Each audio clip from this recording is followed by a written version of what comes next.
Hello everyone, कैसे हो आप सभी। स्वागत है आप सभी का आपके अपने यूट्यूब चैनल MS इंग्लिश में। गाइस, आज हम डिस्कस करने वाले हैं बहुत ही इंटरेस्टिंग टॉपिक हिंदी का, जिसमें हम डिस्कस करेंगे अलंकार के बारे में। अलंकार एक ही वीडियो में हम सारे अलंकारों को डिस्कस करेंगे और बिल्कुल सटीक तरीके से। ना आपको याद करने की जरूरत होगी, ना आपको रट्टा मारने की जरूरत होगी। दोस्तों, केवल समझने की जरूरत है अलंकार के लिए। तो दोस्तों, ऐसा वीडियो हम लेकर आए हैं जिसमें अलंकार का केवल समझ कर ही हम उपयोग करके समझ जाएंगे कि कैसे अलंकार का पहचान होती है। तो दोस्तों, आइए वीडियो को शुरू करते हैं और समझते हैं। देखिए, उपयोगी परीक्षाओं में जो कि प्रतियोगी परीक्षाएं होती हैं, सभी के लिए बहुत ही इंपॉर्टेंट टॉपिक है। बहुत ही इंपॉर्टेंट टॉपिक है। वीडियो को अंत तक जरूर देखना और समझना कि हमारा अलंकार को कैसे हम डिस्कस करते हैं और समझते हैं आसान तरीके से। बिल्कुल ना ही हम इसको याद करेंगे, ना ही रटेंगे, और बिल्कुल समझेंगे अच्छी तरह से। तो दोस्तों, आइए वीडियो को शुरू करते हैं। देखिए, हमने यहां पर डिस्कस किया है अलंकार। क्या होता है अलंकार? अब देखिए, अलंकार आपने भी पढ़ा हो और मैंने ही पढ़ा है सबका। इसका मतलब क्या होता है? अलंकार का मतलब क्या होता है? आभूषण से करते हैं। किसके लिए? आभूषण से करते हैं। देखिए, काव्य के लिए हम बोलते हैं, क्या बोलते हैं? काव्य के लिए अलंकार बोलते हैं। काव्य का जो भी हमारा आभूषण होता है उसके लिए हम अलंकार बोलते हैं, और मानव जो पहनते हैं उसके लिए आभूषण बोलते हैं। तो वही होता है अलंकार। क्या होता है? अलंकार को आभूषण से व्यक्त करते हैं। यानी मानव कोई चीज पहनता है या कोई आभूषण पहनता है तो उसके लिए मानव के लिए आभूषण, और काव्य के लिए कोई भी चीज की प्रयोग होता है तो उसके लिए हम अलंकार कहते हैं। देखिए, आप समझते हैं अलंकार क्या होते हैं। अलंकार दो प्रकार के होते हैं। क्या होते हैं? एक तो होता है शब्दालंकार और एक होता है अर्थालंकार। क्या होता है? एक होता है शब्दालंकार और एक होता है अर्थालंकार। अब देखिए, यहां पर बात करेंगे सबसे पहले शब्दालंकार की। शब्दालंकार का मतलब होता है जहां पर शब्द की आवृत्ति होती है, शब्द की या वर्ण की जहां पर आवृत्ति होती है, वहां पर क्या होता है? शब्दालंकार होता है। और अर्थालंकार का मतलब होता है जहां पर अर्थ निकलता हो। क्या निकलता हो? किसी शब्द का अर्थ जहां पर निकलता हो वो होता है हमारा अर्थालंकार। अब देखिए, समझते हैं सबसे पहले शब्दालंकार। शब्दालंकार को हमने तीन भागों में बांटा है। कितने भागों में? तीन भागों में डिस्कस किया है। अब शब्दालंकार के तीन भाग होते हैं। कितने होते हैं? तीन भाग होते हैं। एक तो होता है अनुप्रास अलंकार, दूसरा होता है यमक अलंकार, तीसरा होता है श्लेष अलंकार। सबसे पहले बात करेंगे अनुप्रास की। क्या अनुप्रास क्या होता है? अब देखिए, अनुप्रास अलंकार वह होता है जिसमें एक ही वर्ण की बार बार आवृत्ति हो। क्या होता है? यहां पर अनुप्रास में क्या होता है? वर्ण होता है। क्या होता है? वर्ण। जहां पर एक ही वर्ण की बार बार आवृत्ति हो, यानी एक ही जो हमारा अक्षर होता है उसकी बार बार जब आवृत्ति होती है तो वहां पर हमारा क्या होता है? अनुप्रास अलंकार होता है। क्या होता है? अनुप्रास अलंकार होता है। यहां पर हम समझ सकते हैं कि अनुप्रास अलंकार में एक ही वर्ण की बार बार आवृत्ति होती है। जैसे कि उदाहरण के तौर पर हम समझ सकते हैं। देखिए, तरन तनुजा तट तमाल तरबर बहु छाए। अब देखिए, ये हमने उदाहरण लिया है। इस उदाहरण में क्या है? एक ही वर्ण की क्या है? बार बार आवृत्ति होती है। ता ता ता ता ता।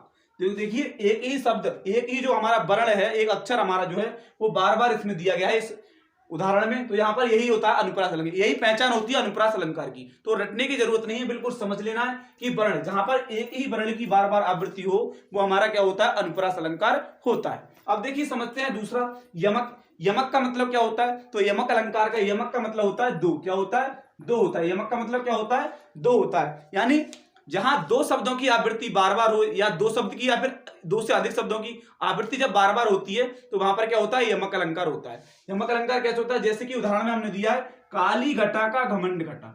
काली घटा का घमंड घटा। तो इसमें घटा जो शब्द दिया है वो दो बार दिया है। क्या दिया है? दो बार दिया। देखिए, काली घटा, एक तो काली घटा होगी जो काले बादल होते हैं वो घटा, और एक घमंड घटा, एक जो हमारी गुरूर की घटा होती है, घमंड की घटा होती है, वो होती है। तो हमारा शब्द क्या है? एक ही है, लेकिन उसके अर्थ क्या है? अलग अलग निकल रहे हैं। तो एक शब्द की यानी दो बार आवृत्ति हो या फिर दो से अधिक बार आवृत्ति हो, लेकिन अर्थ उसका अलग अलग निकले, लेकिन एक जैसा शब्द हो, तो उसको क्या बोलते हैं? हम यमक अलंकार बोलते हैं। अब देखिए, समझते हैं श्लेष। श्लेष का मतलब क्या होता है? श्लेष का मतलब होता है चिपका हुआ। क्या होता है? चिपका हुआ। यानी एक शब्द से अनेक अर्थ निकलना। एक शब्द से ही क्या है? अनेक अर्थ निकलना, यानी चिपका हुआ। तो श्लेष अलंकार को हम बोल सकते हैं कि चिपका हुआ होता है। जैसे कि समझ सकते हैं हम, जैसे कोई चीज हो, जैसे सूर्य होता है, सूर्य के बहुत सारे पर्यायवाची होते हैं। जैसे चंद्रमा होता है, उसके बहुत सारे पर्यायवाची होते हैं। जैसे पानी होता है, पानी हम बोल सकते हैं पानी के लिए। अब क्या है? पानी के लिए नीर भी बोल सकते हैं, और भी कुछ बोल सकते हैं, जल बोल सकते हैं। तो ऐसे ही एक शब्द होता है, उसके क्या है? अलग अलग चीजों में प्रभावित कर देते हैं, तो उसको क्या होता है? हम श्लेष अलंकार कहते हैं। जैसे हम उदाहरण के तौर पर समझेंगे कि पानी गए न उबरे मोती मानुष चून। अब देखिए, यहां पर दिया कि पानी गए ना उबरे। तो यहां पर पानी की जो व्याख्या की गई है वो तीन चीजों से की गई है। किससे? मोती से, एक मानुष से, और एक चूर्ण से। यानी मोती से क्या की गई है? यानी पत्थरों से की गई है, मनुष्य से की गई है, और कैसे गई? चूने से की गई है। तो यहाँ पर एक शब्द की जो हमारी अर्थ की आवृत्ति की गई है वो तीन जगह पर की गई है। यानी पानी को हमने मोती बता दिया है, और मानुष भी बता दिया, और चूना पत्थर भी बता दिया। तो ऐसे ही होता है हमारा श्लेष अलंकार। ये होता है हमारा श्लेष अलंकार। ये हमारे हो गए 3 शब्दालंकार। अब बात करते हैं अर्थालंकार की। किसके बात करते हैं? अर्थालंकार की। देखिए जल्दी जल्दी इसको समझेंगे, बहुत ही कम समय में आसानी से, रटने की जरूरत नहीं है, बिल्कुल समझना है इसकी। अब देखिए यहां पर समझते हैं अर्थालंकार। अर्थालंकार क्या होता है? अर्थालंकार का मतलब जिसमें क्या अर्थ निकलता हो, क्या निकलता हो, जिसका अर्थ निकलता हो, वही हमारा क्या होता है? अर्थालंकार होता है। अब देखिए समझते हैं यहां पर उपमा अलंकार। 4 नंबर पर हमारा क्या दिया है? उपमा अलंकार दिया है।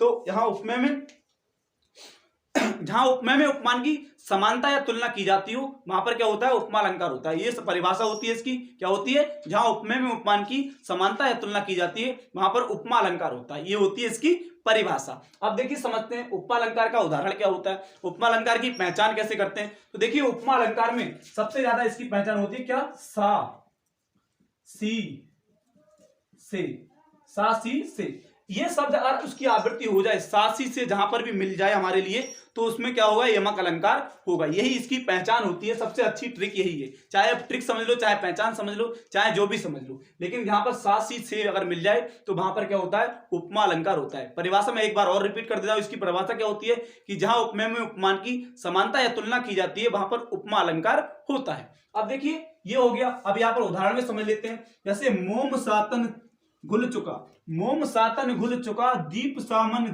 जल उठा।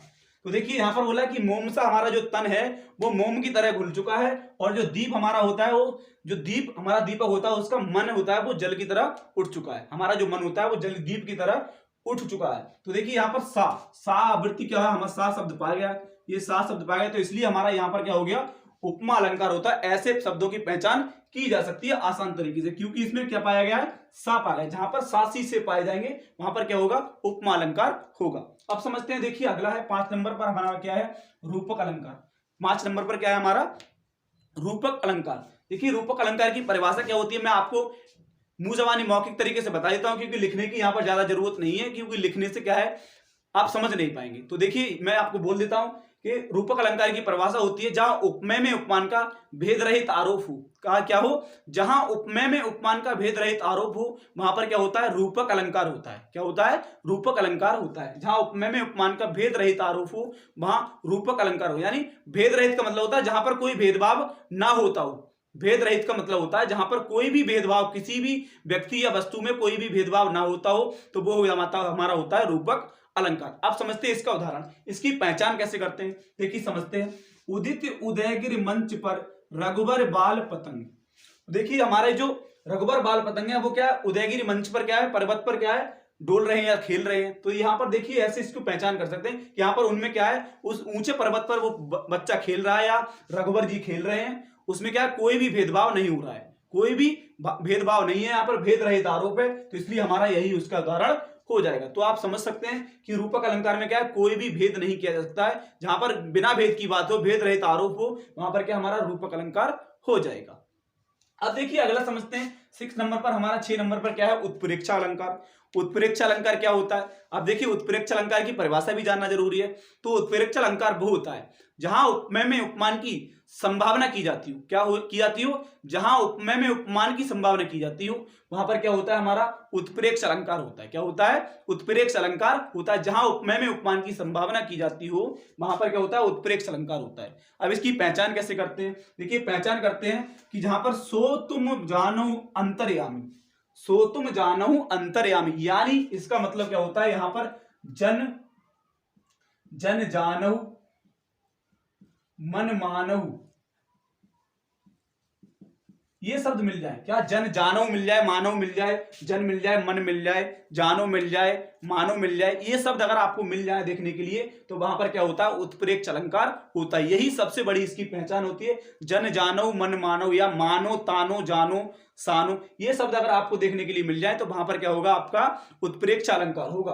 आपको जैसे ही परीक्षा में प्रश्न आता है, कोई भी उदाहरण अगर दिखता है, तो तुरंत आपको पहचान लेना है। यही इसकी पहचान होती है, यही इसकी ट्रिक होती है। तो समझ लीजिए कि जन जानो मन मानो, जहां पर भी शब्द आ जाए वहां पर उत्प्रेक्ष अलंकार होता है, और उपमेय में उपमान की संभावना की जाती है। यही इसकी परिभाषा है। अब देखिए अतिशयोक्ति। अतिशयोक्ति का मतलब क्या होता है? अतिशयोक्ति अलंकार का मतलब क्या होता है? अतिशयोक्ति का मतलब होता है बड़ा चढ़ाकर बात कहना। क्या होता है? बड़ा चढ़ाकर बात कहना।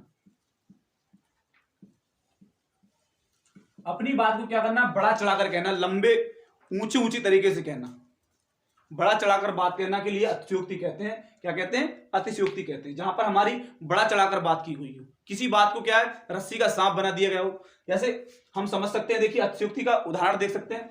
देख लो साकेत नगरी है यही, कि देख लो साकेत नगरी है यही, यही हमारी नगरी है, स्वर्ग से मिलने गगन में जा रही।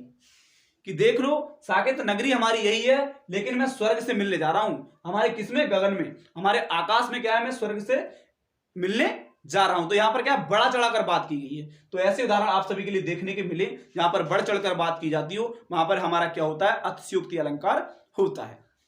अब देखिए, जो भी स्टूडेंट विद्यार्थी हमारे चैनल पर अगर पहली बार आए हो तो वीडियो को लाइक, शेयर और चैनल को सब्सक्राइब जरूर कर लें दोस्तों। अब समझते हैं यहां पर विभावना क्या होती है। विभावना 8 नंबर पर हमारा होता है विभावना। विभावना का मतलब होता है, देखिए बी भावना, इस शब्द में ही निकल रहा है बी भावना, कि बिना भावना के कोई भी कार्य करना, जिसकी कोई भावना ना हो, बिना किसी कारण के कुछ हो जाना, उसको कहते हैं विभावना। क्या कहते हैं? किसी बिना कारण के कुछ हो जाना, उसको कहते हैं विभावना। तो यहां पर उदाहरण भी दिया गया है। उदाहरण समझते हैं कैसे इसकी पहचान करेंगे। कि बिन पद चले सुने बिन काना, कर बिन कर्म करे बिन नाना। कि बिना पद के वो चल सकता है, बिना कानों के सुन सकता है, और बिना कर्म करे वो अपार व्यक्ति अपार धन पा सकता है। तो ऐसी क्या है यहां पर विभावना की, कि बिना कुछ किए ही, बिना किसी कारण के ही वो सब कुछ कर सकता है। तो वहां पर क्या होता है? विभावना अलंकार होता है।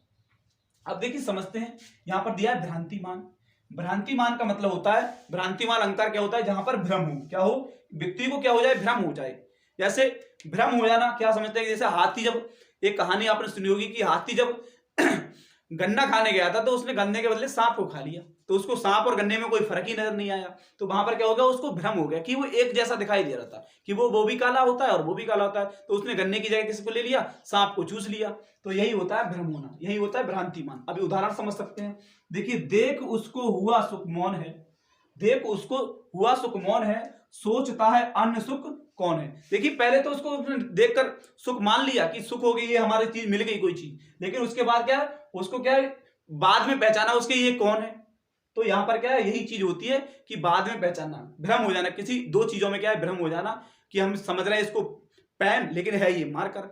तो ये भ्रम होने की बात, तो यहां पर भ्रांतिमान अलंकार होता है। जिस भी उदाहरण में भ्रम की बात हो रही हो, तो वहां पर क्या होता है? भ्रांतिमान अलंकार होता है। अब देखिए समझते हैं संदेह।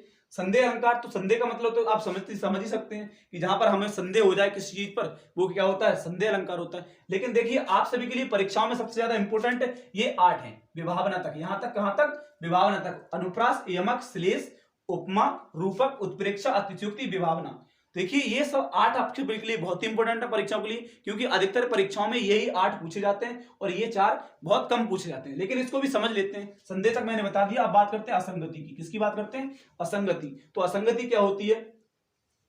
देखिए, असंगति का मतलब होता है बुरी संगति, या फिर किसी चीज को क्या है? किसी की तुलना कर देना। कि यहां पर क्या है? जैसे मेरे चोट लग गई, तो दर्द किसको हो रहा है? आपको हो रहा है। जैसे मैं बोल रहा हूं और गले में दर्द आपके हो रहा है। तो ऐसे क्या होते हैं? ऐसे बोलते हैं असंगति, इसको बोलते हैं असंगति। जैसे मैंने कुछ कर दिया और पकड़े आप गए, तो ये होता है असंगति। इसका मतलब असंगति होता है। जैसे हम उदाहरण भी पढ़ सकते हैं इसको, कि हृदय घाव मेरे वीर रघुबर के, पीर रघुबर, सॉरी यहां पर क्या होगा? पीर रघुबर के। हृदय घाव मेरे पीर रघुबर के, यानी हृदय में चोट तो मेरे लगी है, घाव तो मेरे हुआ है, लेकिन पीर किसको हो रहा है? रघुबर को हो रहा है, श्री राम को हो रहा है। तो यहां पर ऐसी बात को क्या बोलते हैं? असंगति बोलते हैं। यानी कुछ किया मैंने है और पकड़े आप जाते हैं, तो वो होता है हमारा, क्या होता है? असंगति अलंकार होता है। तो समझते हैं आप। अब देखिए, यहां पर हो गया, अगला हो गया हमारा 12 नंबर पर क्या हो गया? मानवीकरण अलंकार। क्या होता है? मानवीकरण अलंकार। इसमें क्या होता है? किसी अन्य चीज की मानव से तुलना करना। जैसे आकाश में बादल गहरा रहे हैं काले काले, तो किसी व्यक्ति को देखकर कहने लगे कि ये बादलों की तरह काला है। क्या है? बादलों की तरह काला है। तो किसी हमने दूसरी चीज की क्या है? मानव से तुलना कर दी। अगर किसी अन्य चीज की हम मानव से अगर तुलना कर रहे हैं, तो वहां पर क्या हो जाएगा? हमारा मानवीकरण अलंकार हो जाएगा। तो यही हमने छोटे से वीडियो में अलंकारों का डिस्कशन किया है, अलंकारों के प्रकारों को डिस्कशन किया है और उसको पहचानना सिखाया है। उम्मीद करते हैं आप सभी के लिए वीडियो बहुत ही अच्छा लगा होगा और समझ आया होगा कि अलंकार को आसानी से हम कैसे पहचान सकते हैं बिना रटे और बिना याद किए। तो देखिए, समझकर बिल्कुल आसानी से समझकर कम समय में हम आसानी से सारे अलंकारों को समझ सकते हैं और पहचान कर सकते हैं और उनकी परिभाषा को याद कर सकते हैं। उम्मीद करता हूं वीडियो आप सभी के लिए बहुत अच्छा लगा होगा। वीडियो आप सभी के लिए अच्छा लगा हो तो वीडियो को लाइक, शेयर और सब्सक्राइब जरूर करें दोस्तों। Thank you, best of luck. फिर मिलते हैं अगले वीडियो में।